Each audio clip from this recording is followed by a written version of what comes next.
Alors je regarde beaucoup parce que je travaille pour un musée, je guide des personnes, j'utilise mes connaissances d'historienne de l'art, mais finalement tout devient pièce pour moi. La ville, l'objet, le mobilier urbain, tout, tout, tout, tout. Donc après, c'est vraiment c'est un regard que tu poses sur les choses qui est différent. Il n'est pas obligatoirement.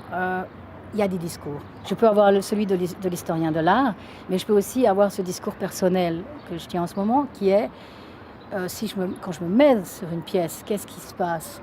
Pourquoi? Parce que en fait, je me suis spécialisée dans la médiation pour des publics qui connaissent peu.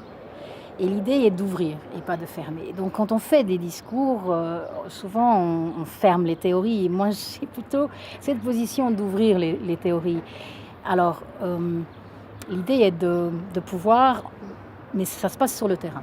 Effectivement, la première rencontre se passe sur le terrain. Pour moi, c'est absolument capital. Je ne suis absolument pas une historienne de l'art qui lit en premier. D'abord, elle regarde la pièce dans la situation. J'aime beaucoup l'installation, j'aime beaucoup in situ, justement parce qu'elle me permet de faire cette expérience. Après, je ne comprends pas tout. Je suis agacée comme le commun des mortels. Alors ensuite, on peut dire qu'on s'arrête là ou justement on peut aller plus loin. Quand on va plus loin, on cherche et on trouve des pistes.